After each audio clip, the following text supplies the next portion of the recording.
Jadi apabila tidak wujud kebesaran Allah di dalam akalmu dan hatimu, maka ketika itu kau akan cuba sedaya upaya untuk memuaskan tiga perkara yang kita sebutkan tadi. Apabila tidak berjaya, wujud kecewa di situ. Kan? Wujud rasa kecewa, wujud rasa tidak puas hati dan sebagainya. Kenapa? Jawabannya karena akal dan hatimu tidak berhubung dengan Allah. Jadi paham ni. Boleh saja. Anjung boleh tidak apa-apa, dia budak kecil lagi. Anjung boleh tidak apa, dia budak kecil lagi. Kita jangan boleh. Kau faham ke Anjung? Faham kan? Faham dulu. Anjung kau boleh faham tak? Kurang faham. Okey, dengar baik-baik. Boleh ulang lagi. Boleh tulis.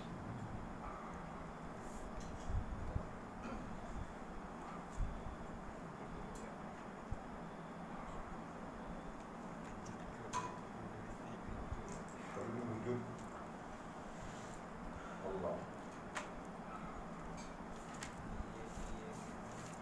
Jadi Allah perlu wujud di dalam akal dan hati. Sekiranya Allah tidak wujud dalam akal dan hatimu, maka yang menggantikannya adalah makhluk dan benda. Dia bilang itu kan.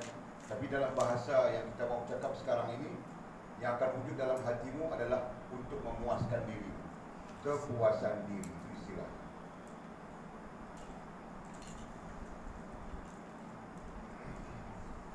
Kepuasan diri. Ini yang akan wujud dalam dirimu. Sekiranya Allah tidak wujud di dalam akal dan hatimu, maka ini yang akan mengambil tempat. Jelas? Dan kepuasan diri itu dilihat dari tiga sisi. Satu, badaniyah, yang kita bilang nafsu badaniyah. Yang kedua, syahwiyah. Dan yang ketiga, haiwan. Ini istilah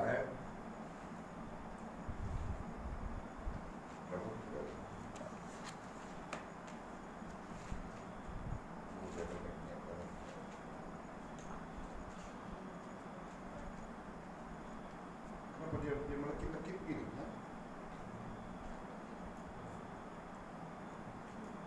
Okey, Pak. Faham tak? Jelas? Manakala apabila wujudnya Allah dalam dirimu, yang ini kita hilangkan. Ini dibilang wujud diri.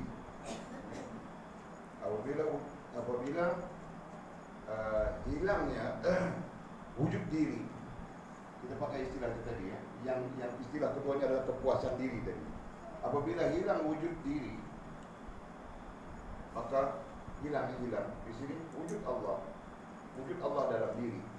Maka wujudnya Allah dalam diri itu akan menyebabkan terhapusnya yang ini. Akan menyebabkan terhapusnya hal ini. Faham tak? Okay. Apabila berlaku pada diri kita hilang wujud diri, kerana wujud diri itu wujud ingin dipuaskan, faham? Apabila kita ada wujud diri, berarti wujud berasa mau memuaskan diri. Itu lebih mudah. Jadi kalau susun aturnya begini, wujud diri, boleh pakai wujud diri. Pilih dulu wujud diri. Kerana ada wujudnya diri, wujud berasa mau memuaskan diri. Ini tidak lebih untuk memuaskan diri tu. Faham tak? Baik, sekarang hilang wujud diri,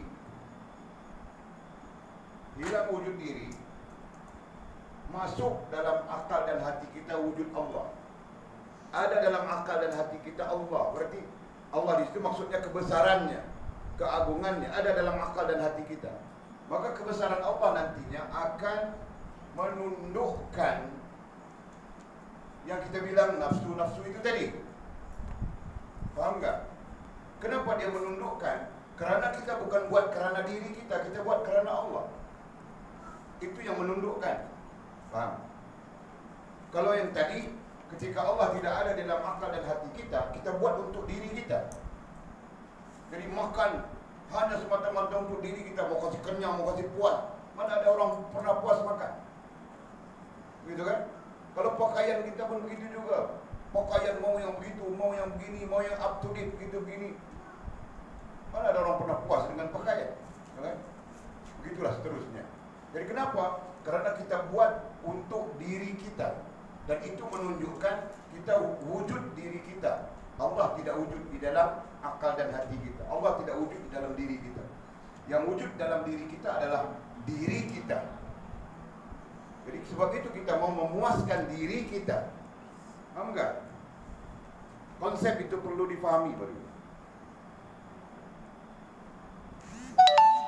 Bila yang wujud itu hanya diri kita, tidak ada Allah Subhanahu wa taala dalam akal dan hati kita. Yang ada dalam akal dan hati kita hanya diri kita. Maka kita sentiasa bersikap mau memuaskan diri kita. Paham enggak? Jelas sudah? Telefon ada sudah, mau lagi dia. Tidak pernah cukup dengan telefon. Paham? Awet ada sudah, tidak pernah puas hati dia. Mau saja yang itu, yang ini, yang itu, yang ini. Bilangnya itu punggung kecil, yang ini punggung besar. Dia mau yang punggung besar, tidak mau yang punggung kecil. Macam apa? Ngajur? Dia tidak pernah puas hati. Memang tidak pernah puas hati. Kenapa? Karena yang wujud itu dirinya, bukan Allah Subhanahu wa taala. Yang wujud pada akal dan hatinya itu adalah dirinya, bukan Allah Subhanahu wa taala. Jelas? Maka selama mana kebesaran Allah Subhanahu wa taala tidak wujud di dalam akalmu dan hatimu, dengar ayatnya. Selama mana kebesaran Allah Subhanahu wa taala tidak wujud. Nah, boleh tulis bah, kasih kamu orang, terpinga-pinga saja oleh dia. Di atas ini kebesaran.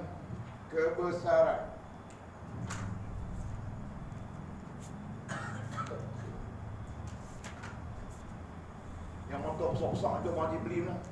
Yang besar-besar Mahdi pergi ke masjid. Dia tengok kedai tak ada. Ada yang besar. Ada kat atas ni. Dekat kedai ada tulis besar dah. Cari itu. Kebesaran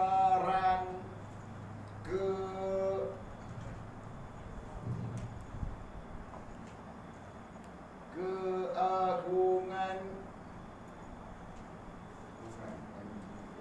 atau apa istilah yang kita mau masukkan di sini. Kalau ini ada di dalam akal dan hatimu, paham enggak? Maka yang ini akan lenyap, dirimu akan lenyap. Jelas. Tetapi oleh kerana kebesaran keagungan Allah SWT tiada di dalam akal dan hatimu, maka dirimu sendiri yang mengambil tempat itu. Faham tak? Apabila dirimu mengambil tempat yang sepatutnya ada kebesaran dan keagungan Allah, berarti dirimu mengambil tempat di akal dan di hatimu. Maka ketika itu dia bertindak supaya dipuaskan. Kerana diri manusia pada ketika apapun, pada keadaan apapun, dia mau dipuaskan. Faham tak? Tidak kira manusia itu bagaimana, dia mau dipuaskan. Kalau tidur, mau tidur yang puas. Kalau makan, mau makan yang puas. Begitu seterusnya. Kalau berlaki, mau berlaki yang puas. Kalau berbini, berbini yang puas. Kau faham kan, Jo? Semuanya mau kepuasan diri. Faham? Tetapi apabila lenyap dirinya, ini hilang. Apabila hilang yang ini, di sini kan, hilang di sini, maka yang ini akan hilang. Yang ini akan turut hilang. Paham tak? Apabila hilang dua ini, baru kebesaran Allah Subhanahu wa taala menempati akal dan hati. Apabila kebesaran Allah Subhanahu wa taala menempati akal dan hati, maka ketika itu baru hidup kita terarah. Yang kemudian kita sebut jadi apa? Lillahi Rabbil Alamin. Itu terus kan? Baru dia betul, Pak. Kau makan kerana Allah, bukan makan untuk memuaskan nafsu. Gitu kan? Kau berpakaian kerana Allah, bukan berpakaian untuk memuaskan diri kita. Pakaian untuk memuaskan diri kita tidak lebih untuk menunjuk pada orang saja, betul kan? Paham enggak? Paham enggak tu? Pakaian, dengar baik-baik oleh cakap. Bingung-bingung macam orang mabuk ketom je. Mabuk ketom kan? Tahu tak? Pakaian kamu orang, walaupun kamu orang berniqab, jelas nampak syar'i sudah, tapi belum tentu. Jadi di sana kau berniqab ini kerana kebesaran Allah berada di dalam akal dan hatimu, atau kerana wujud dirimu, atau istilah lain kerana memuaskan dirimu. Faham tak? Sebab akhirnya yang menjadikan ia kerana Allah Subhanahu wa taala adalah tidak wujud lagi dirimu. Maksud tidak wujud dirimu itulah. Maksud tidak wujud diri di situ adalah tiada lagi kepentingan dirimu. Itu di antaranya. Jadi aku berniqab kerana Allah. Jadi hilang sudah kepentingan diri di situ kan? Itulah. Aku makan kerana Allah, hilang sudah kepentingan diri di situ. Aku apa lagi? Semuanya kerana Allah, maka hilang semua kepentingan-kepentingan yang lain selain daripada terhubung langsung dengan Allah Subhanahu wa taala. Nah, jelas atau tidak di situ?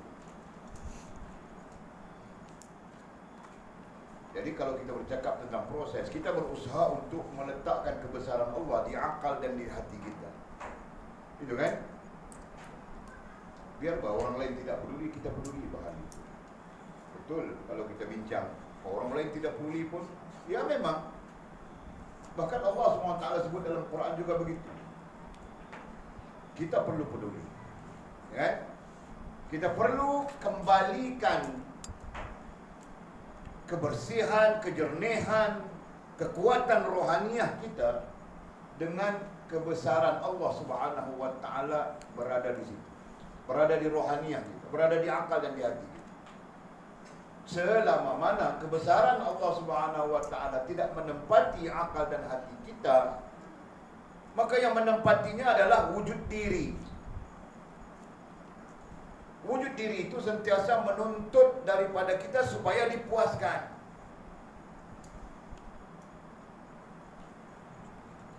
Paham tak? Ulang lagi di situ. Supaya dipuaskan. Ada sudah telefon, mau lagi dia telefon. Itu contoh kan? Ada sudah dia seluar, mau lagi dia seluar. Ada sudah baju, mau lagi baju bah. Ada itu, ada semua ada. Mau saja dia, tidak pernah cukup. Dia menuntut. Diri kita menuntut dipuaskan.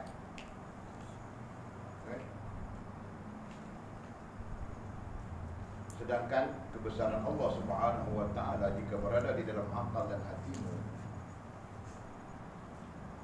maka dia menjadikan kita rasa mencukupi. Jelas? Maka apabila dia menjadikan kita rasa mencukupi, kita tidak terlalu sibuk, tidak akan sibuk untuk mencari kepuasan. Faham tak? Boleh nampak tak? Hari ini orang sibuk begitu begini, tidak sempat belajar, tidak sempat beribadah dan sebagainya. Jadi kalau kita renung-renungkan, semua itu adalah kerana mencari kepuasan, betul kan? Kepuasan diri, kemudian diterjemahkan dengan kepuasan hidup. Jadi orang mencari kepuasan diri, orang mencari kepuasan hidup. Faham tak? Persoalannya, apakah kita boleh mencapai kepuasan diri dan kepuasan hidup? Maka jawab yang diberikan oleh Al-Quran, selamanya tidak akan tercapai. Tidak ada kepuasan diri dan tidak ada kepuasan hidup sebenarnya. Faham tak? Yang ada adalah kau sempurna hubungan dengan Allah Subhanahu wa taala, maka ketika itu akan memadai saja apa yang ada. Jelas? Jika tidak, kau tidak akan puas. Ada sudah kereta Proton, dia mau Mercedes. Ada sudah Mercedes, dia mau kapal terbang. Sebab itu Nabi sebut dalam hadis, manusia yang tidak ada hubungan dengan Allah, kalau dia memiliki segunung emas, dia mau gunung emas yang kedua. Kalau dia sudah memiliki 2 gunung emas, dia mau gunung emas yang ketiga. Begitulah seterusnya. Hadis ini menyatakan apa? Menyatakan keadaan tidak puasnya manusia. Faham tak? Semua itu berlaku kenapa? Kerana tidak wujud kebesaran Allah di dalam akalmu dan hati. Yang wujud hanyalah kebesaran dirimu. Maka sebab itu dia bilang dalam kitab, hapuskanlah diri, hapuskanlah wujud kamu itu. Itu apa maksud? Buang. Lalu mau digantikan dengan apa? Digantikan dengan kebesaran Allah dalam akalmu dan di hatimu. Dan itu bilang hubungan dengan Allah. Tanda kita punya hubungan dengan Allah adalah kebesaran Allah menempati akal dan hati kita. Nanti ada peringkat-peringkatnya. Kalau terus-terus hari ini belajar, esok kebesaran Allah masuk di dalam akal dan hati kita, 3 hari kemudian kau jadi wali itu. Jadi ada peringkat-peringkatnya. Yang penting kita faham betapa pentingnya hubungan dengan Allah Subhanahu wa taala, hubungan rohaniah kita dengan Allah Subhanahu wa taala betapa penting, kerana ianya menjadi penghalang kepada berkembangnya nafsu badannya, syahwiyah, haiwaniyah, yang akhirnya menjadi diri kita menjadi Tuhan. Faham tak? Atau kita bertuhankan kepada diri kita sendiri. Apabila kita bertuhankan kepada diri kita sendiri, kita bertindak memuaskan diri kita. Kita lalai terhadap arahan, suruhan, perintah Tuhan. Faham tak? Itu yang akan terjadi. Jelas? Sampai kau pakai niqab pun bukan kerana Tuhanmu, tapi kerana Jamal Pak Tongkol yang suruh. Misalnya, contoh, faham tak? Kau pakai niqab bukan kerana Tuhanmu, kerana Husin Jongang yang suruh. Jadi pakai saja. Kau kenapa? Nanti Husin Jongang tidak mau pada pakai. Misalnya begitu kan? Jadi, ada satu sisi lain mengadatkan, ataukah mengadatkan berniqab, menutup orang ini, orang perempuan pakai hitam jadi adat saja misalnya. Contohnya orang-orang Saudi. Kan? Jadi niqab itu ataupun pakaian hitam itu jadi adat saja bagi dia. Faham tak? Jadi kita tidak mau begitu. Ya, berpakaian sama saja, Pak. Sama saja dengan kita. Kalau kamu orang perempuan pakai niqab, ya orang pakai niqab juga. Sama saja. Tapi pakaian niqabnya itu adatnya. Faham? Sedangkan kita berdiri dengan syariat Allah Subhanahu wa taala. Kenapa? Karena kita ada hubungan dengan Allah. Jelas. Mereka tiada hubungan dengan Allah, mereka hanya adat. Adat itu adalah sebahagian daripada wujud diri, memuaskan diri. Sebab itu lelaki Arab dia cemburu. Dia perempuan dia kena tutup, dia pakai seluar pendek saja. Kalau jumpa banyak kali sudah dipining. Yang perempuannya bukan main lagi pakai tutup, tapi kukunya bercat semua.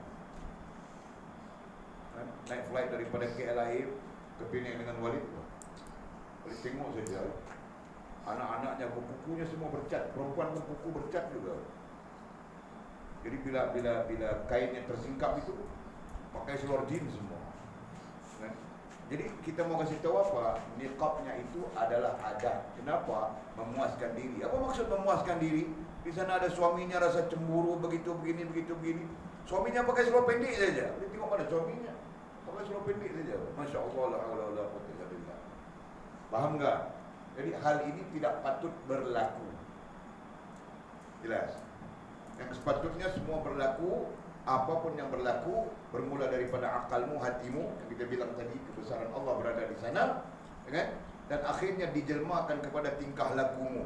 Semuanya ke arah berhubungan baik dengan Allah Subhanahu wa taala. Itu sepatutnya kan? Ambil. Semua itu tidak akan terjadi selagi mana wujud dirimu. Itu istilah.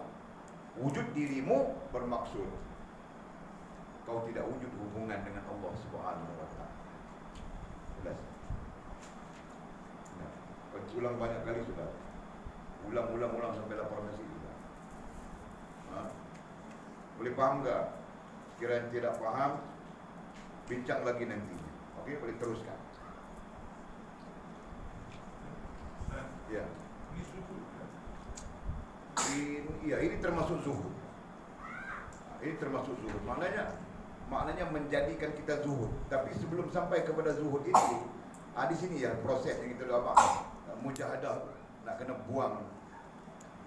buang diri kita sendiri. Buang diri maksud hapuskan, dia menggunakan istilah hapuskan keakuan. Keakuan itu kalau kita bawa kepada bahasa Inggeris dia panggil egoism dalam bahasa psikologi. Kita nak kena hapuskan kita punya egoism yang pada hakikatnya kita bukan ada daya, bukan ada upaya apa pun. Itu kan. Boleh clear tak?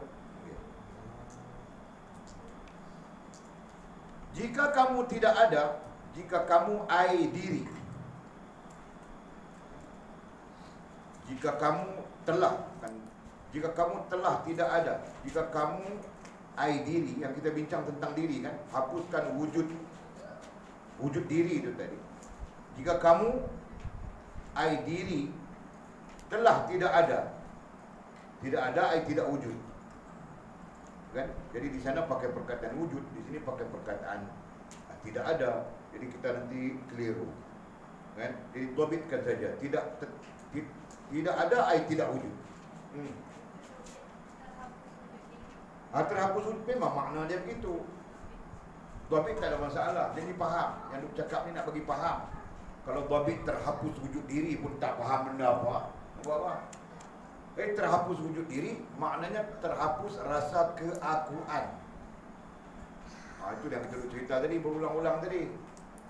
Kan? Terhapus wujud diri maksudnya terhapuslah kecenderungan kepada memuaskan diri kita sendiri. Itu maksudnya. Jadi ketika itu baru dia boleh jadi kerana Allah. Selagi mana tidak terhapus wujud diri, maka seluruh kecenderungan kita adalah untuk diri kita, untuk memuaskan diri kita. Seluruh. Makan untuk puaskan diri, tidur untuk puaskan diri. Jadi selama mana mau memuaskan diri, maka kita tidak melihat kepada Allah Subhanahu wa ta'ala. Faham tak? Jangan main kucing. Tak masuk kepala. Faham tak itu kita sebut? Kau ulang ayat Walid tadi sila. Ayat terakhir. Ayat terakhir Walid tadi.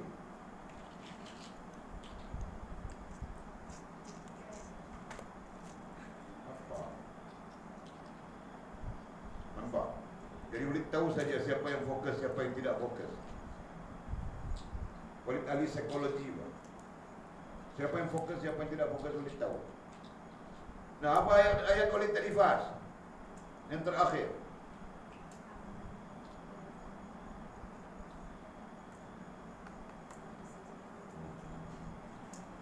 Apa ayat Walid tadi? Ayat terakhir tadi apa?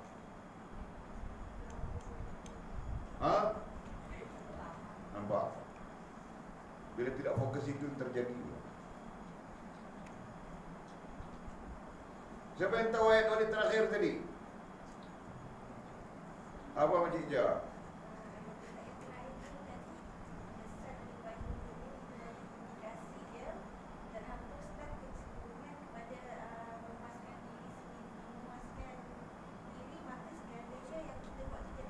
Ya betul. Yang tu betul. Cuma minta ayat terakhir tadi. Dua ayat terakhir tadi. Saya ingat. Nampak. Dia tak kepala dulu, dia ingat mulai buat rumah dia.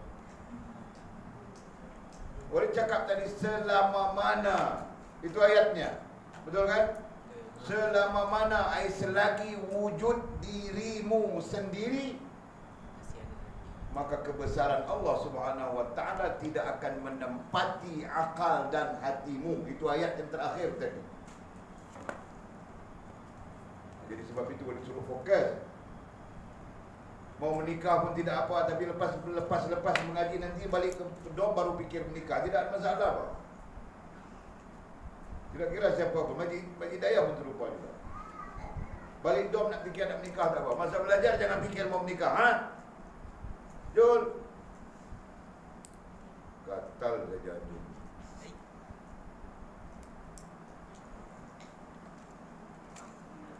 Okey. Jadi paham sudah? Jadi kalau tidak paham nanti tanya. Jadi katanya jika telah tidak ada, jika kamu ai diri telah tidak ada, berarti terhapus sudah. Maka datang dalam bentuk pertanyaan, di manakah kamu ketika itu kau berada di mana? Ya kan? Diri kita terhapus sudah. Ketika itu kita berada di mana? Diri yang kita maksudkan jelas sudah kan? Terhapus sudah. Ketika itu kita berada di mana? Berada di bawah kekuasaan Allah. Gitu kan? Kalau tadi ketika diri kita masih ada, kita tidak sedar bahwa kita berada di bawah kekuasaan, kebesaran, keagungan Allah SWT. Kita tidak sedar. Menjadikan kita lalai saja, menjadikan kita sombong saja, menjadikan kita Masya Allah, la haula wa la quwwata illa billah, sampai derhaka saja. Okay? Betul loh. Kamu gak sila? Berapa ramai manusia yang derhaka? Sama ada sedar ataupun tidak sedar. Kenapa jadi begitu? Jawabannya karena kebesaran Allah tidak ada di dalam akal dan hatinya. Yang ada dalam akal dan hatinya adalah dirinya. Itu bilang wujud diri. Kalau dirinya tidak ada, wujud diri itu tidak ada di dalam akal dan hatinya. Yang ada adalah kebesaran, keagungan Allah Subhanahu wa taala. Ya kan? Maka menjadikan kita ini bagus, menjadikan kita ini berada di bawah naungan Allah, menjadikan kita ini lakukan apa saja kerana Allah. Itu tuntutan kan? Lillahi rabbil alamin. Baru betul bagi kita. Okey. Kemudian katanya, pernahkah kamu dengar firman Tuhan? Jadi dia datangkan, musannif kita datangkan dengan pertanyaan, di manakah kamu? Apabila hapus diri kita sudah, berarti hapus rasa memuaskan, mau memuaskan diri habis sudah. Di mana kita? Nah, Al-Quran menjawabnya. Musannif syekh kita mendatangkan firman Allah SWT sebagai jawaban. Apabila engkau hapuskan, terhapus dirimu, maka apa yang terjadi padamu? Dia jawab dengan ayat Allah Subhanahu wa taala. Nah, kita lihat. Kutiba alaikumul qitalu wa huwa kurhul lakum wa asa an takrahu syai'an wa huwa khairul lakum wa asa an tuhibbu syai'an wa huwa syarrul lakum wallahu ya'lamu wa antum la ta'lamun. Kalau ikut ayat ini, yang mau diambil adalah boleh jadi kamu membenci sesuatu di situ, tetapi ayat ini datang dalam satu ayat, maka dirakamkan semua. Maka disebut diwajibkan atas kamu berperang. Ini fiqh qital orang bilang, fiqh perang. Kan? Padahal berperang itu adalah sesuatu yang kamu benci. Itu kita tidak perlu bincang tentang itu. Kan? Yang perlu kita bincang, ayat selanjutnya. Boleh jadi kamu membenci sesuatu padahal ia amat baik bagimu. Boleh jadi kamu menyukai sesuatu padahal ia amat buruk bagimu. Itu yang kita perlu ambil faham. Nah, apabila diri kita masih wujud dalam akal dan hati kita, berarti kebesaran Allah tidak ada di dalam akal dan hati kita. Maka ketika itu kita lazim menyukai banyak perkara. Betul kan? Berpunca dari mau memuaskan diri kita, maka kita menyukai banyak perkara. Kita menyukai macam-macam. Pakaian kita suka itu, suka ini, suka itu, suka ini. Gitu kan? Makanan pun kita menyukai macam-macam, suka itu, suka ini. Betul kan? Lelaki pun kita menyukai macam-macam, suka orang itu, suka ini, suka yang sadu, suka yang muka begini, muka begitu, muka stempel. Perempuan pun sama juga, Pak. Kita lelaki suka perempuan yang macam itu, yang macam ini, yang macam itu, yang macam ini.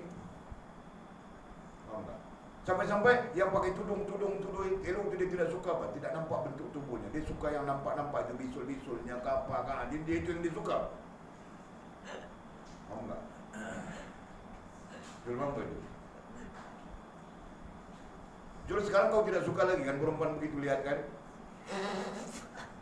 Oh, kalau kamu suka perempuan pun kau suka yang pakai tudung elok-elok begitu kan, yang menjaga auratnya begitu kan. Masya Allah, alhamdulillah. Paham tak? Ini iya, Itu jawapan itu, jawapan. Menunjukkan kepada kita yang kita akan suka apabila diri kita wujud.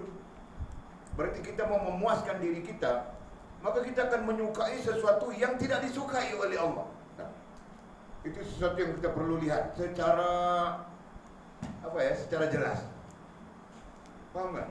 Allah tidak suka kepada lelaki yang memandang perempuan yang tidak menutup aurat. Tapi kita suka saja, Pak. Nampak? Betul kan? Bangkit, macam mana pandanganmu, Bangkit? Boleh salah cakap tak? Pandangan pertama rezeki.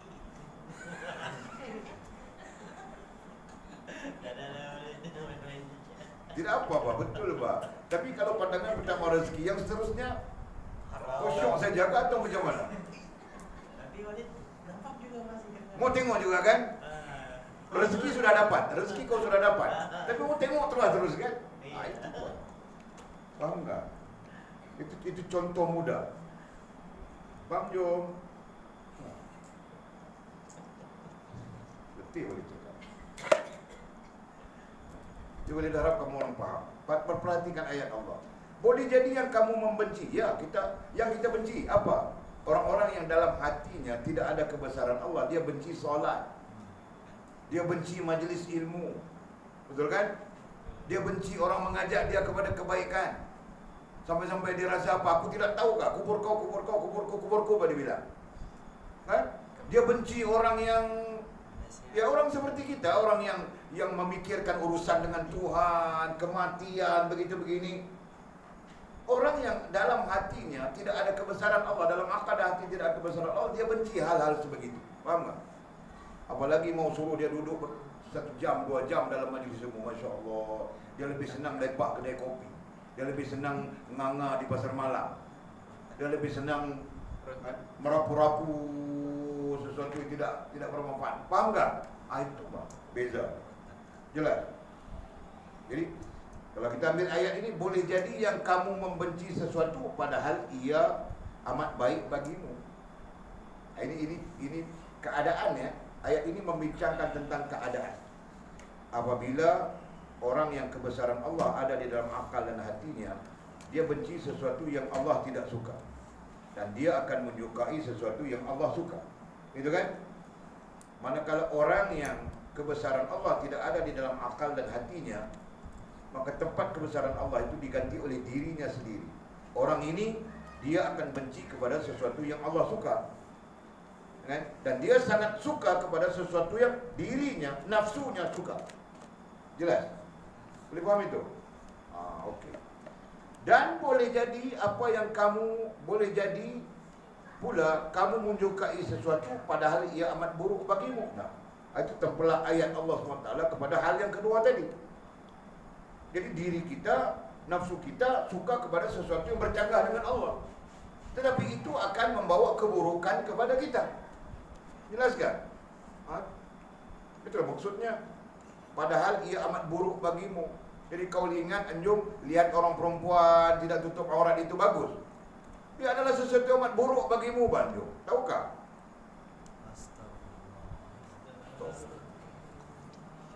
Walaupun sekarang kau tidak rasa apa-apa, tapi suatu masa kesannya kau akan tahu. Faham tak? Faham kan, Jo? Okey. Boleh mau fahamkan kau saja. Nah, apa lagi yang mau sebut?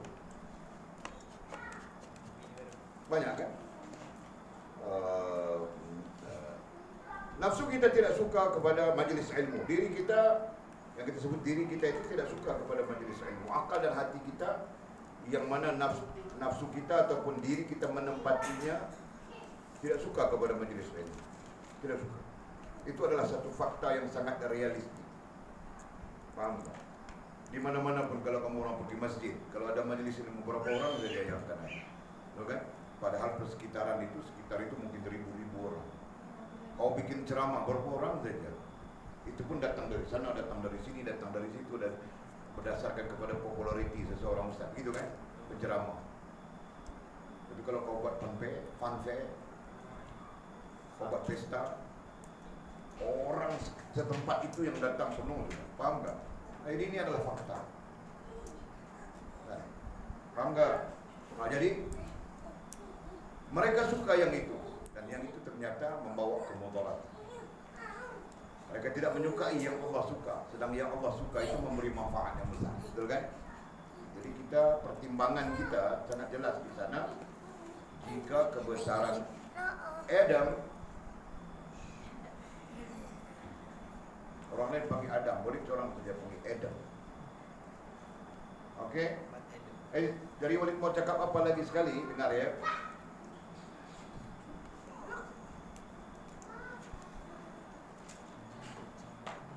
Kita perlu berusaha sebaik mungkin atau berusaha dengan sungguh-sungguh supaya kebesaran Allah, keagungannya berada di dalam akal dan hati kita.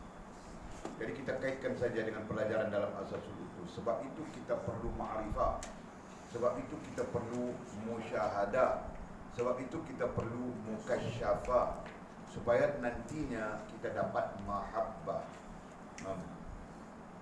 Itu kita kaitkan saja. Jelas. Dan semua itu berlaku melalui proses pembelajaran, namanya ilmu. Ya kan? Semua itu berlaku melalui proses pembelajaran, namanya ilmu. Jadi ilmu nantinya akan menuntun kita sampai ma'rifah, sampai musyahadah, sampai mukasyafah, dan akhirnya mahabbah. Ilmu yang akan menuntun kita. Jelas kan? Paham kan? Jadi itu kaitan ya? Jadi kaitkan saja. Nah, sekarang kita berbincang tentang itu, tentang manusia yang dalam akal dan hatinya mukasyafah, musyahadah dalam akalnya, mukasyafah dalam hatinya. Nampak? Dalam akalnya musyahadah kepada Allah, dalam hatinya mukasyafah kepada Allah. Maka orang ini hidupnya akan berlaku semuanya kerana Allah. Jelas? Tapi bagi orang yang tidak musyahadah dalam akalnya, tidak mukasyafah dalam hatinya, apa sebabnya? Mesti ada sebabnya. Sebab dia tidak ma'rifah, gitu kan? Sebab dia tidak ma'rifah, itu rentetan dari sana. Dan kalau dari sisi yang sedang kita bercakap sekarang, sebab kebesaran Allah tidak ada di dalam akal dan hatinya. Jelas begitu kan? Maka orang ini hidupnya akan hanya mencari kepuasan. Hidupnya mau mencari kepuasan saja. Mau mencari kepuasan, dan kepuasan itu manifestasi kepuasan itu adalah badaniyah, syahwiyah, dan haywaniyah. Paham tak? Jadi jelas sudah ulang berdasarkan kepada ayat Al-Quran. Jadi kita tidak mau begitu kan? Jadi kau bayangkan Sila, nantinya zaman Pak Tongkol itu dia pun mencari kepuasan hidup saja. Kan? Kau sedang hamil, Pak, mau bersalin sudah. Kan? Atau kau sedang bersalin dalam pantang, Pak. Dia nanti terbang ke Indon sana, berpoya-poya. Paham tak? Paham tak kamu orang boleh cerita? Kenapa dia berpoya-poya? Kau baru bersalin anaknya, baru melahirkan anaknya saja. Dia pergi berpoya-poya di Indon sana. Di mana kau? Mana tahu kau? Cerita saja. Ha? Karena hidupnya mencari kepuasan diri, bang. Jelas. Pada hidupnya berbekalkan kebesaran dan keagungan Allah dalam akal dan dalam hatinya, maka dia mencari redha Allah Subhanahu wa taala seperti mana kita sebut di atas tadi. Paham enggak? Jadi sebab itu penting.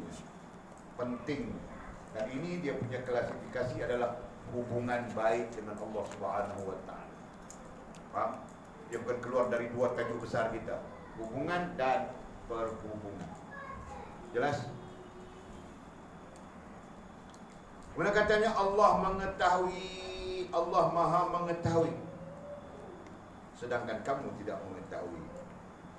Jadi sebab itu kita perlu ada hubungan yang baik dengan Allah. Perlu kebesaran Allah ada di dalam akal dan hati kita. Kenapa? Karena kita tidak tahu. Banyak perkara kita tidak tahu. Yang Maha tahu itu Allah Subhanahu wa taala. Jadi di situ pentingnya hubungan kita dengan Allah Subhanahu wa taala. sangat penting supaya kita nantinya dituntun, dipimpin, dibimbing oleh Allah Subhanahu wa taala. Supaya nantinya Allah menuntun, membimbing kita. Faham tak, Jul? Kita tidak ada daya upaya, Pak. Jika Allah tidak menuntun, membimbing kita, maka kita hanyut saja, rusak saja kita semua, kan? Jadi bermula di mana? Bermula di Allah, bermula di kebesaran Allah Subhanahu wa taala ada di dalam akalmu dan hatimu. Jelas?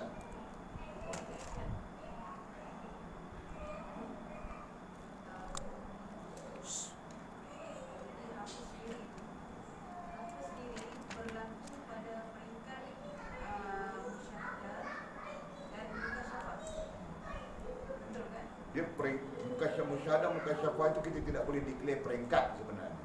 Hapus diri itu kalau nak declare peringkat, sedar diri. Jadi di situ. Sedar diri means bermulanya kita menghapuskan diri kita dan kita mewujudkan kebesaran Allah Subhanahu wa taala dalam akal dan hati kita. Itu kalau kita nak melihat dari sudut tahapnya. Jelas tu. Okey. Tadi kata bila seseorang berbicara mencapai syuhada, mukasyafah, kemudian seluruh kehidupannya akan diniatkan kerana Allah. Jadi di situ adakah akal dan hatinya sentiasa alert setiap hari ini aku nak hidup kerana Allah. Selalu pasang niat setiap hari atau Semestinya begitu. Dia akan jadi begitu dengan sendirinya. Kerana itu adalah fitrah, fitrah Allah begitu, dan fitrah manusia juga begitu. Itu dia punya prinsipnya. Jadi hal itu disebut dalam mahabbah. Persoalan disebut apakah manusia akan jadi terhubung dengan Allah? Terhubung maksudnya tadi kan? Dia terhubung dengan Allah, nantinya makan kerana Allah, tidur kerana Allah, semuanya kerana Allah. Dengan sendirinya, ya, akan terjadi dengan sendirinya. Kenapa? Kerana ketika itu manusia sebegitu berada di dalam wilayah coverage mahabbah. See? Perhatikan dia punya strukturnya. Ini strukturnya. Satu, kita ambil daripada atas bawah ke atas. Boleh senang sebenarnya bercakap dari bawah naik ke atas. Sebab kita bercakap ilmiah yang tinggi, ya. Nah, nombor satu, ma'rifah. Ma'rifah ini kau belajar, kenal, faham begitu-begini. Nombor dua, musyahadah. Nombor tiga, mukasyafah. Betul atau tidak, pakai bunyi saja sudah, Pak.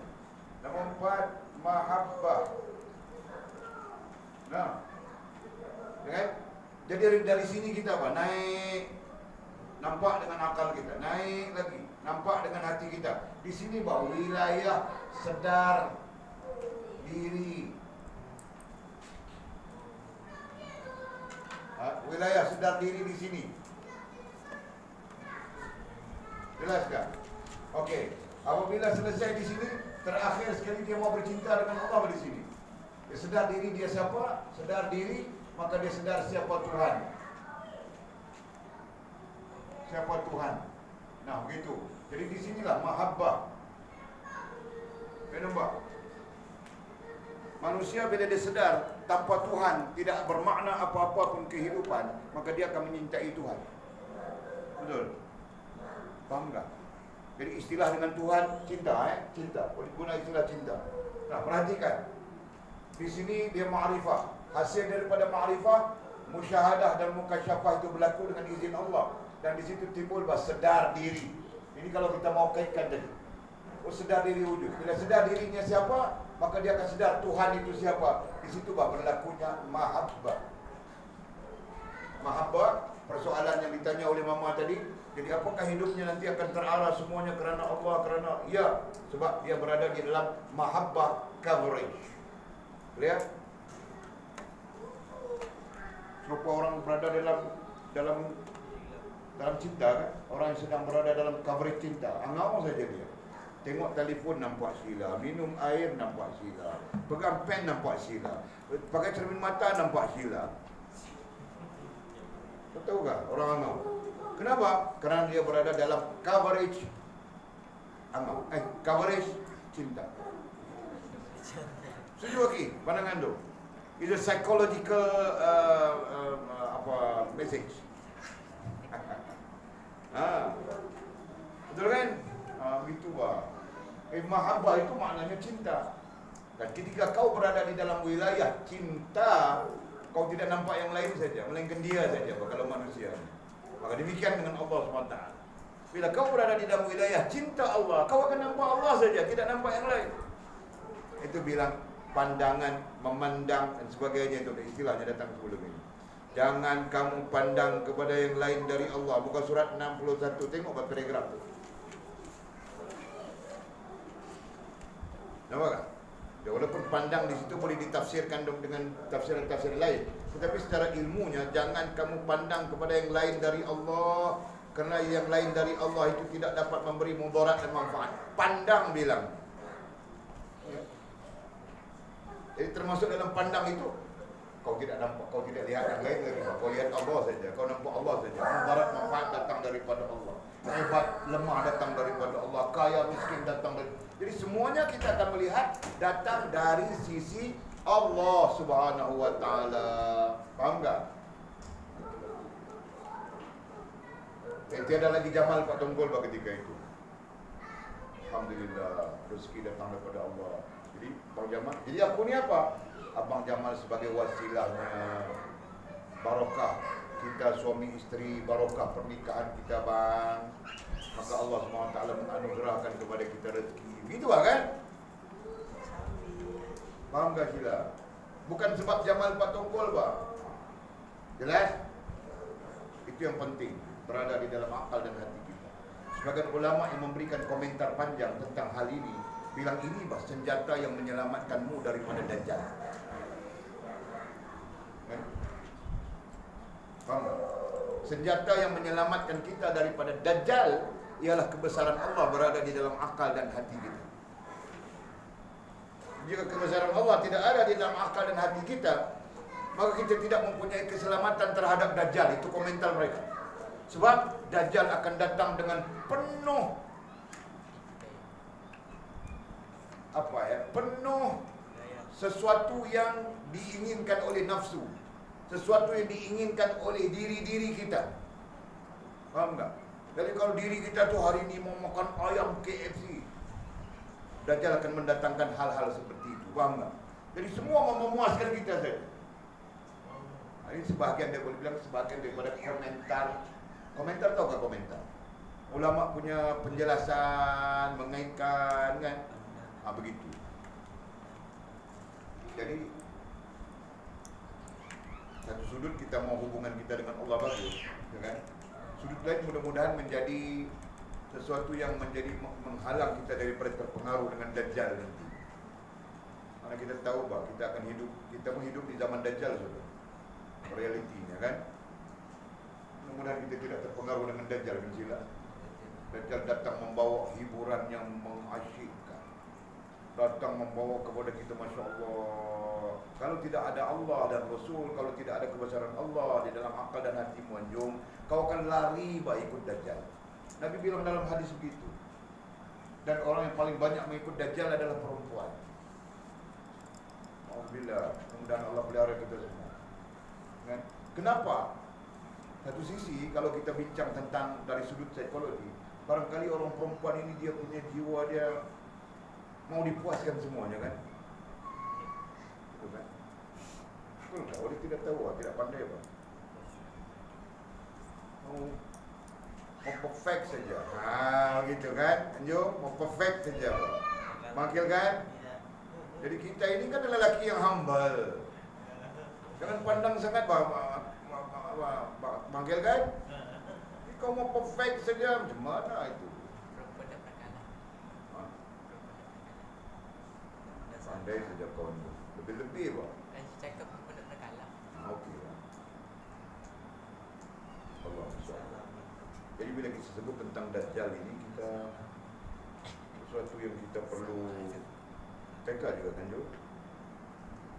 Boleh tidak tahu bah? Ada yang berpandangan bahawa Dajjal itu datang dalam bentuk persekitaran, tapi tetap mengatakan, wali tetap berpegang dengan Dajjal itu datang dalam bentuk tubuh manusia. Jadi persekitaran itu boleh jadi sesuatu yang yang dicetus untuk mempengaruhi. Jadi kalau begitu pahaman kita berarti Dajjal ada sudah. Tinggal belum menyatakan siapa dia saja. Itu kan? Ataupun belum muncul di tengah-tengah manusia itu. Nah, sekarang Dajjal itu menggunakan persekitaran yang telah dibina, menipu saja. Datang K-pop, habis semua jadi K-pop. Datang apa? Apa lagi yang terbaru apa? Ha? Blackpink. Blackpink. Apa itu? Geng-geng gila juga kan?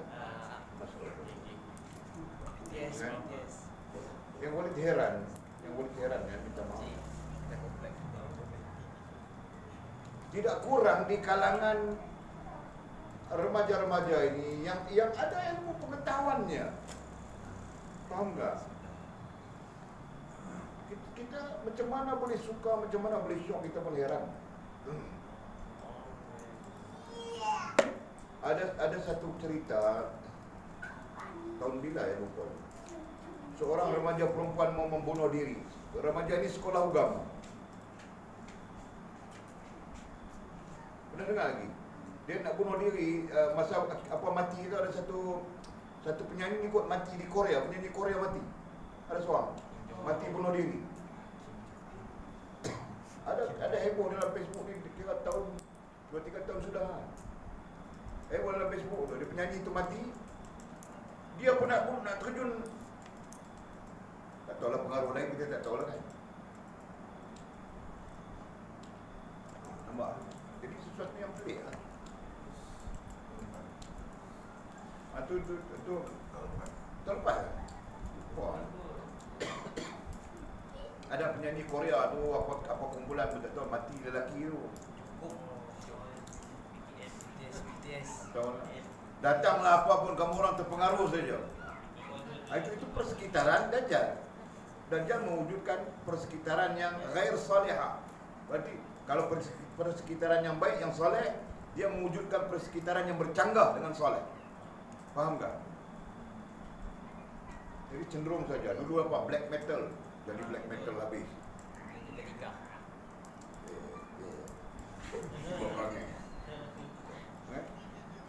Perempuan lelaki sama je.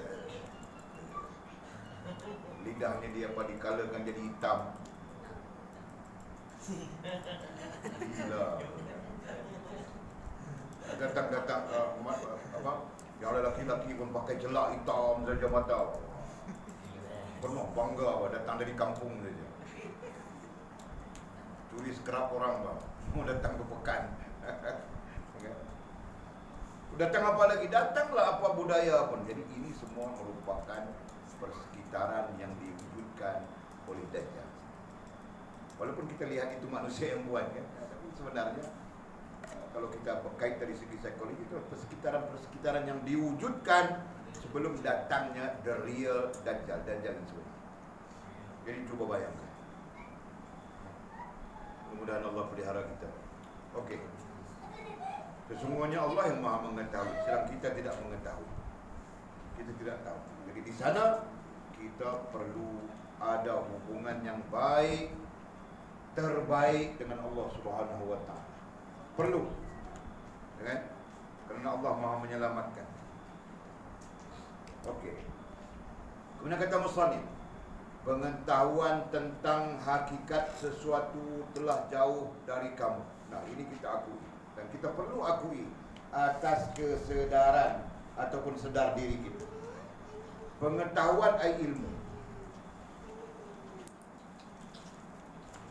Pengetahuan ai ilmu tentang hakikat. Hakikat ai sebab akibat. Pengetahuan tentang hakikat ai sebab akibat. Sesuatu telah jauh dari kamu. Jadi kita sudah hilang ilmu ataupun kepekaan. Jadi ilmu itu satu hal. Kalau sebut ilmu kan dia ada disiplinnya. Jadi lebih kepada kepekaan, sensitivity. Jadi kita sudah hilang kepekaan ataupun sensitivity sebab akibat sesuatu. Sebab akibat. Faham tak? Kita hilang sudah. Sebab apa jadi begini? Sebab apa jadi begini? Sebab apa jadi begini? Ilmu itu hilang sudah. Faham tak? Kepekaan itu hilang sudah dari kita. Dan nantinya kalau buat begini implikasinya apa? Buat begitu implikasinya apa? Jadi begini implikasinya apa? Kepekaan itu juga hilang sudah dari kita. Faham tak? Itu maksud. Kita sudah hilang, kami sudah jauh dari kita. Pengetahuan hakikat artinya sebab akibat. Menyebabkan kita tidak tahu sebab apa jadi begini, sebab apa jadi begitu. Orang tidak peduli sudah sekarang. Betul kan? Kalau dulu cerita dengan kamu orang tahun 70-an 80-an, kalau dalam satu kampung itu ada anak luar nikah, orang bilang anak luar nikah kan, ada anak luar nikah. Wah, aib satu kampung itu, satu kampung nanti rasa malu dulu. 70-80-an saya rasa begitu kan. Datang 90-an, tidak heran bah, tak terkesan apa-apa. Paham tak? Sampai sekarang bah, beranak satu kampung itu, beranak luar nikah ini sampai beramai bah. Biasa saja, orang anggap biasa saja. Paham tak? Jadi menyebabkan keadaan itu tak ada masalah, jadi orang mau buat saja. Jadi berleluasa berzina, penzinaan, berleluasa dan sebagainya. Sekarang. Paham tak? Kenapa? Perhatikan, boleh bercakap tentang sebab akibat. Hilang sudah daripada kita pengetahuan sebab akibat itu tadi. Berarti hilang sudah daripada kita, daripada umat kita, daripada masyarakat kita, kepekaan ataupun sensitivity terhadap sebab dan akibat. Jadi kalau kita faham apa sebab terjadinya dalam kampung ini, dalam kampung kita anak luar nikah begitu begini, kita faham sebabnya, berarti kita akan cari jalan penyelesaian. Betul kan? Oleh kerana kita tidak faham sebabnya, jadi biasa saja pada semua. Dan yang kedua, akibatnya, implikasinya, kita tidak faham implikasinya. Hilang juga ilmu itu daripada kita. Hilang kepekaan implikasi. Kesan, hilang sudah.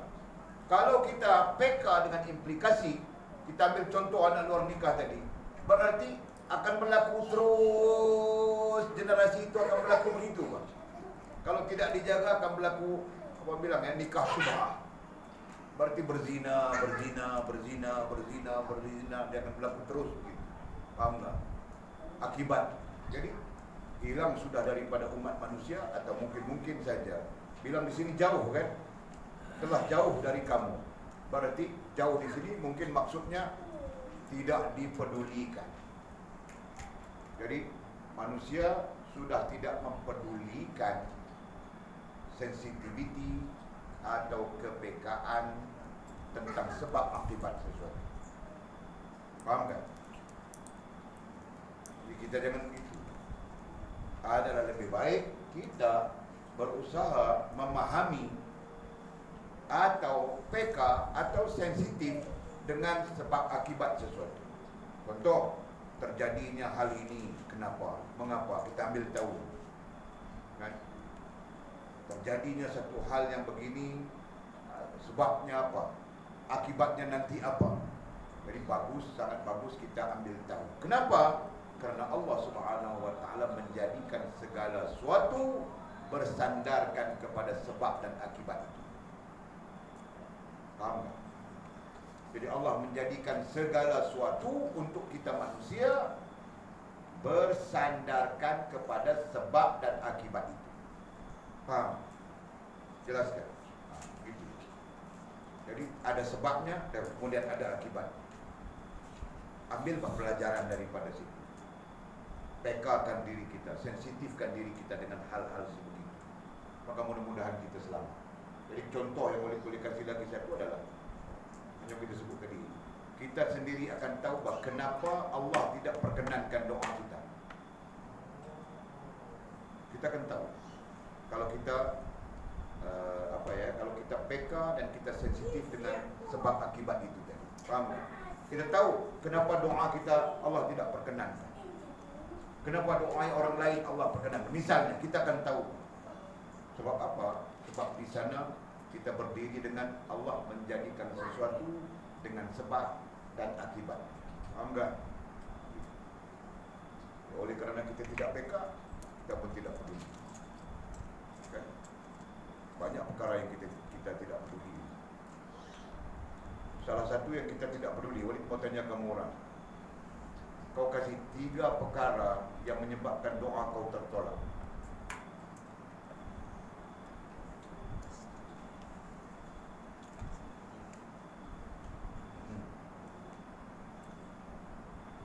Nampak tak kita tidak peka?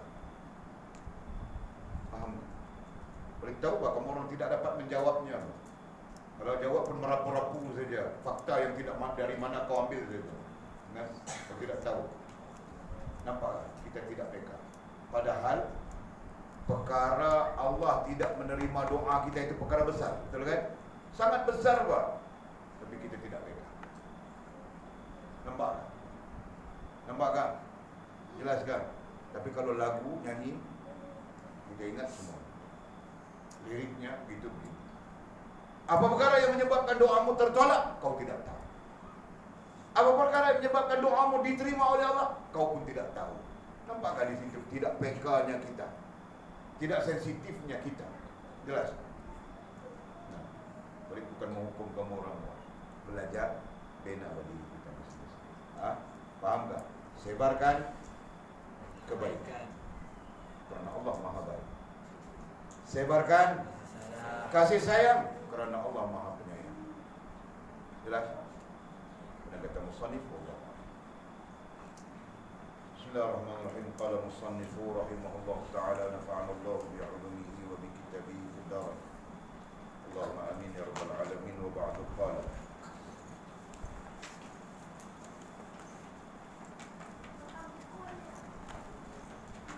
Berapa sudah?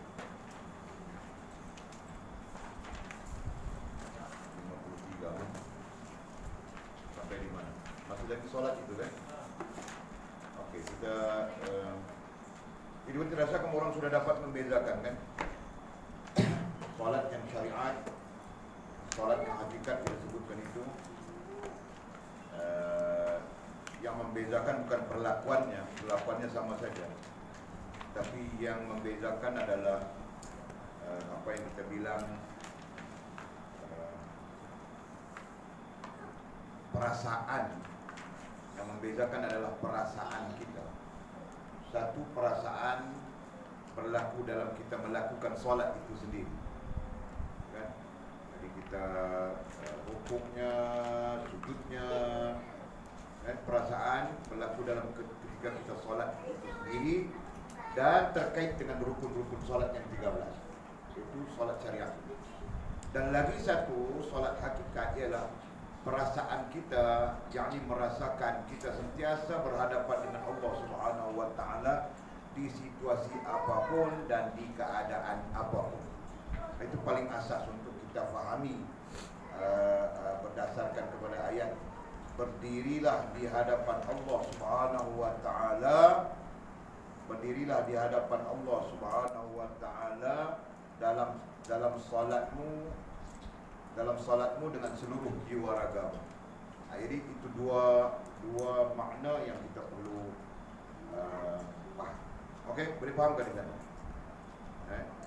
Jadi salat berdiri di hadapan Allah Subhanahu wa taala itu dua keadaan. Satu keadaan dalam salatmu itu sendiri, yang di dalamnya ada 13 rukun yang kau perlu patuhi, laksana. Dan lagi satu keadaan, bukan di dalam solat, tidak dalam solat, tapi di mana-mana pun, di keadaan apapun, kan? Selama mana akalmu masih berada di dalam, selama mana kau berakal, maka kau sedang berhadapan dengan Allah SWT. So, perasaan itu, jelas kan? Nanti kita sampai partnya kita bincang panjang lebar. Okey. Kemudian katanya, dan tunaikan zakat yang diwajibkan Allah SWT kepadamu dengan penuh cergas dan berkeinginan tinggi. Termasuk di dalam hal menjadikan istiqomahmu benar. Jadi kita bercakap isu istiqamah belum habis, Pak. Menjadikan istiqamahmu benar.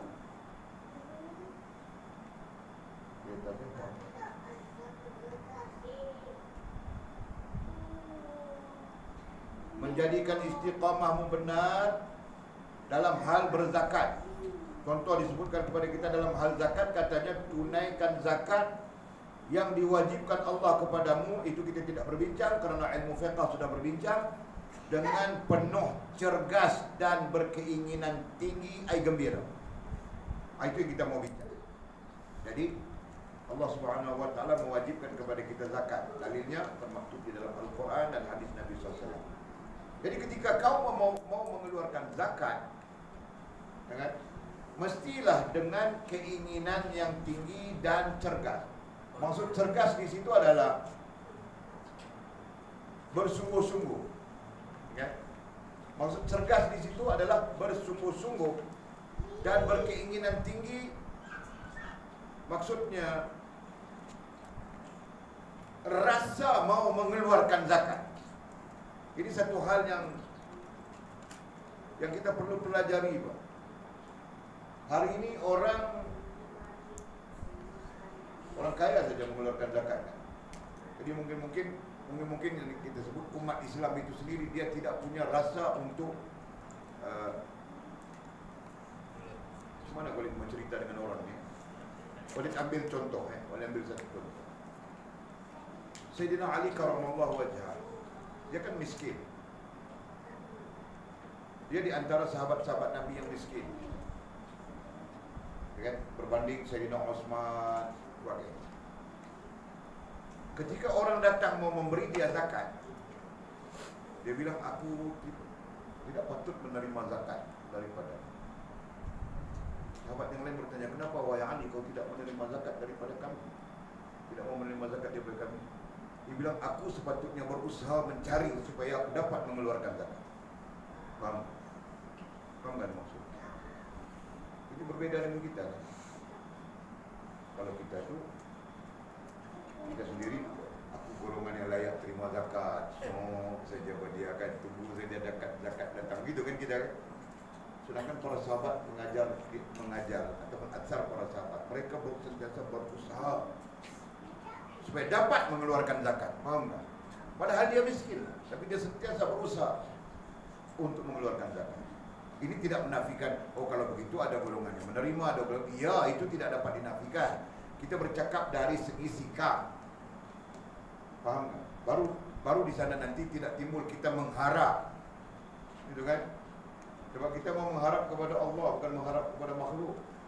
So, apabila kita tidak mempunyai sikap cergas, dibilang di sini cergas dan berkeinginan tinggi, berarti kita sentiasa mengharap kepada orang. Kalau kita layak menerima zakat, kita harap orang kasih kita zakat saja. Faham tak? Yang terbaiknya apa? Yang terbaiknya kita sentiasa berfikir untuk mengeluarkan zakat. Kita sentiasa berfikir bagaimana aku mau lakukan untuk bersedekah, untuk berinfak dan sebagainya. Faham tak? Semua orang berfikir begitu. Baru di situ ada motivasi untuk buat kerja, gaji bagus dan sebagainya. Faham tak? Itu Pak. Jadi dia diajar kepada kita tentang apa ni? Tentang zakat. Maka sikap ketika mau berzakat itu dia tadi. Jangan kita lah zakat pula mau kena kasih wah masya-Allah ni rugi aku. Jangan ada sikap itu. Sama saja. Zakat, sedekah ataupun infak, sifatnya sama saja. Keluarkan dengan penuh kegembiraan. Rasa mau bagi saja, rasa mau mengeluarkan saja. Itu maksud. Jelas? Maju. Sekarang kau tidak mampu mengeluarkan zakat, kau pun belajar kan? Tapi sampai masanya nanti kau ada kerja dan sebagainya, kalau kau tidak mampu mengeluarkan zakat kerana kau tidak cukup haul dan sebagainya, maka kau secergas saja mau sedekah, rasa bahagia saja mau sedekah, rasa bahagia saja mau menginfakkan. Begitu Pak. Jadi manusia yang sebegitu. Jelas kan? Paham? Kamu orang mau infak minta izin dulu. Kau jangan main infak saja Pak. Kalau Jamal Pak Tongkol yang kasih kau duit, kau minta izin dia dulu bang. Daripada kau bagi aku ni 100, aku ambil RM2 kasih sedekah, boleh tak bang? Tidak ada begitu bang. Kan? Walaupun pada hakikatnya kau mau sedekah itu bagus, tapi kerana haknya, ya kan? Kau jangan sampai tidak kasih tahu dia. Dia ada mangga-mangga itu saja 100 mau bayar hutang kawannya. Kau ambil RM2 pergi bayar, pergi sedekah, nanti dia terkejut bang. Kau simpan sudah 100, mana pergi ya RM2 lagi ya? Oh, kau ambil aku sedekah tadi, orang minta sedekah. Siapa suruh kau ambil? Kau tahu ke aku mau bayar hutang? Lagi kena minta, betul kan? Itu termasuk dalam menjaga hak suami. Faham tak? Itu mau sedekah, kau ingat tu, itu mau sedekah. Apalagi kau mau beli baju, kau mau beli bedak. Jelas kan? Cakap dia elok dengan suami, faham tak? Okey. Dan peliharalah puasamu. Dari segi fiqh kita belajar ya. Puasa itu bagaimana. Cuma dalam konteks ilmu tasawuf kita, peliharalah puasamu daripada berbohong dan mengumpat aib. Cara kau menjaga puasa dan istiqomahmu keseluruhannya ialah jaga lidahmu daripada berbohong dan mengumpat. Jaga. Kerana dua perkara ini akan merosakkan puasamu. Sebagian ulama tulis dua perkara ini merosakkan puasa rohaniyah. Boleh rasa itu yang kalimat itu lebih masyhur di kalangan ahli adab. Berbohong dengan mengumpat ini merosakkan rohaniyah puasa. Jadi jangan mengumpat dengan berbohong. Ini bukan dalam puasa saja kan. Sepanjang masa gitu kan. Jangan berbohong, jangan mengumpat sepanjang masa. Tetapi dalam konteks puasa, berbohong dengan mengumpat ini merosakkan rohaniyah puasa itu sendiri. Yang paham kita, jika rohaniyah itu rusak, maka jasmaniahnya juga turut rusak, gitu kan? Itu fahaman kita. Rusak rohaniyah, maka rusak juga jasmani. Maka di sana Nabi SAW bilang, ramai umatku yang berpuasa, tapi tidak dapat apa pun dari puasa mereka, melainkan lapar dan dahaga. Itu hadis sahih. Kerana hal ini. Jelas kan? Jadi berhati-hati. Okey. Dan jagalah segala hak jiran, katanya. Dalam hal sosialisasi, dalam hal sosialisasi, dan jagalah hak jiran, hak tetangga. Jangan kita syuk pasang lagu kuat-kuat gedegam, tidak peduli jiran kita macam mana. Di sini jarang ada itu. Jarang ada kecuali di taman-taman perumahan. Tapi Walid datang ke rumah mamamu di Sabah, di Bengawan sana. Rumah dekat-dekat saja. Jiran sebelah tu pasang lagu kumkong. Dulu sekarang tidak tahu lagi. Tua-tua sudah. Masa Walid pun anak teruna masa itu. Datang rumah mamamu. Wah, dengar jiran-jiran tu, rumah ini pasang muzik kuat, kita duduk di tengah-tengah, macam mana ni, itu kuat. Ini salah balik, kan? Jadi jangan. Nantinya kamu orang pun jangan buat begitu. Akhir, kau mau dengar lagu pun tidak bagus kau dengar, Bang. Ya, aku dengar Quran, Bang. Kau dengar Quran tu bagus, tapi yang kau pasang sampai misalnya kan, itu jangan. Sebab hak jiran perlu dijaga. Menurut hadis Nabi SAW, tidak kira bagaimanapun dia, kena jaga. Selama mana dia menjaga hak kita, kita perlu menjaga hak. Okey. Kemudian katanya, dan jagalah segala hak jiran, kita jaga hak jiran. Orang miskin, hak orang miskin kita kena jaga. Sebab itu sebahagian daripada apa yang kita ada merupakan hak orang miskin. Itu kita perlu ingat. Nantinya kamu orang duit banyak, ingat, sebagian apa yang kamu ada itu adalah hak orang miskin. Maka berilah dengan nama sedekah, berilah dengan nama infak, jangan bakhil. Faham tak? Dan kerabat Dan kerabat. Kerabat di sini maksudnya adik beradik kandung. Bilang kerabat. Ada hak adik beradik kandung ya. Macam Walid ada adik perempuan. Adik perempuan itu semua berada di tangan Walid. Kalau lapar mereka, maka Walid bertanggungjawab. Itu panggil kerabat. Kalau diceraikan suami kah macam mana, menjanda kah macam mana, Walid antara orang yang bertanggungjawab terhadap anak-anak mereka. Faham tak? Itu kerabat. Nanti kamu orang pun begitu juga. Kalau ada adik kita kah yang kemudian terpisah ke macam mana kah, tinggal anak-anak saudara, ingat ya, anak saudara perlu dijaga oleh bapa saudara kandung. Itu hukumnya. Ada dalam fiqh itu nanti belajar. Jangan biar itu dia orang punya urusan. Paham? Okey. Ramai sudah yang terabai kan? Keluarga tidak peduli. Kita pun ada itu hari, tapi sekarang ada bapak saudara sudah. Itu hari si Farah dengan keluarganya itu tidak ada bapak saudara. Jadi kita yang bawa ke sini. Kan? Kemudian bila kita duduk di sini, dia orang pun ada bapak saudara sudah. Jadi dia orang dengan bapak saudara. Tapi boleh dengar terakhir ini terabai semua sudah. Adik mengaji dah? Sekolah dah? Allah. Okey. Kerabat Babi sudah kerabat. Saudara kandung. Jadi ada tanggungjawab kita di situ ya. Jangan abaikan itu. Okey. Dan didiklah keluargamu. Dan didiklah keluargamu. Didik, ai bimbing, ai ajar, begitu maksudnya kan. Jadi yang namanya keluarga kita perlu kita didik, perlu kita ajar, kan? Karena di situ ada perintah Allah Subhanahu wa taala. Ya ayyuhalladzina amanu qu anfusakum wa ahlikum nar. Wahai orang beriman, peliharalah dirimu dan kaum keluargamu daripada api neraka. Ya, peliharalah, ai jagalah. Bagaimana mau menjaga? Mengajar mereka, fahamkan mereka, kasih mereka ilmu dan sebagainya. Itu maksudnya. Berlembutkan dengan hamba abdimu. Berlembutlah, bukan berlembutkan. Berlembutlah dengan hamba abdimu. Ini cerita lama kan? Kitab lama yang diterjemahkan. Sekarang tiada sudah hamba abdi. Jadi boleh pakai saja. Khadam-khadammu, ai pekerja-pekerjamu. Jadi berlembutlah dengan khadam-khadammu atau pekerja-pekerjamu. Jadi hamba abdi itu tidak ada lagi sekarang.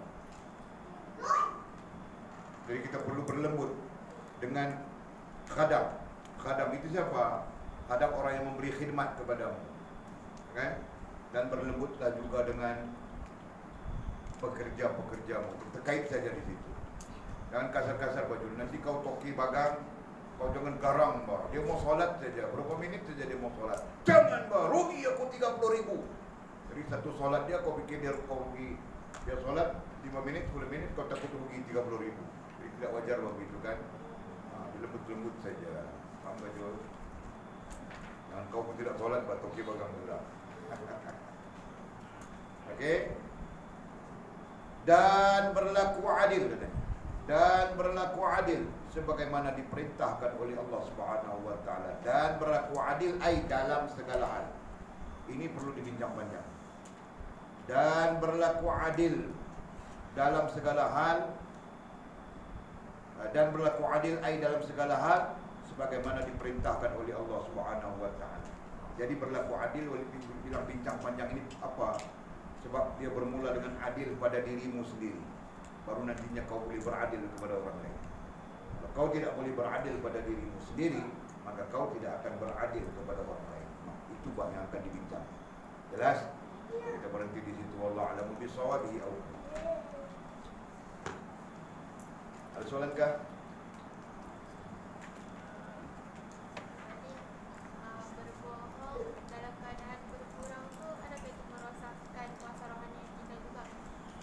Berapa? Berbohong dalam keadaan bergurau. Jadi kalau bergurau itu tidak boleh diklasifikasikan sebagai berbohong. Karena berbohong itu sifatnya serius, bukan bergurau. Faham tak? Tapi dia tetap boleh jadi berbohong apabila kau meninggalkan atau membiarkan kau berbohong walaupun bergurau tadi kan. kau membiarkan tanpa selesai, tanpa kau menjelaskan, maka itu boleh menyebabkan dia jadi berbohong. Hal ini dibincangkan dalam kitab Al-Wiqayah, Al-Wiqayatul Insan. Faham tak ceritanya? Kau berbohong bergurau-gurau saja, tapi kemudian kau tidak menjelaskan semula bahwa itu adalah aku bergurau, maka di situ dia bertukar menjadi bohong yang sebenar. Faham? Dan sekiranya menjadi bohong yang sebenar, maka kau menanggung dosa berbohong, dosa apa lagi di situ yang terkait dan merusakkan rohani. Jelas kan? Jadi sebab itu Nabi ajar kita bergurau ada tempatnya.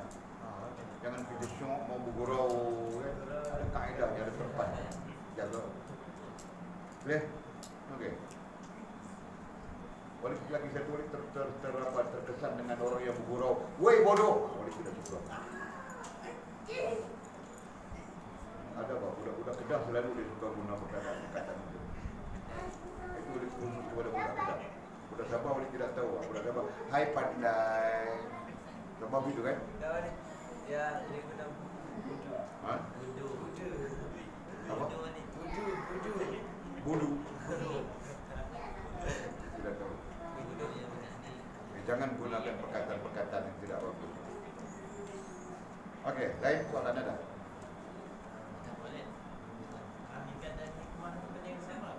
Hakikat dengan hikmah tidak sama. Cuma kita boleh sebut saja supaya memahami. Hakikat itu lain definisinya, hikmah itu lain definisinya. Tapi kita sebut definisi hikmah, pakai di dalam hakikat supaya kita mudah faham.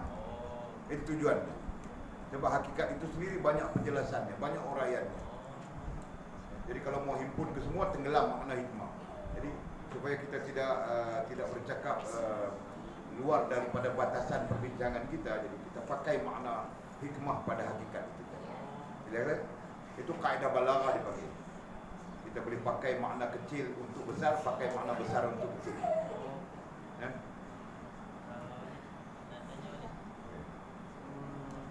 Ilmu hikmah tu dia pakai dengan sir alami. Ilmu hikmah itu apakah terkait dengan sir alami? Itu maksudnya. Iya.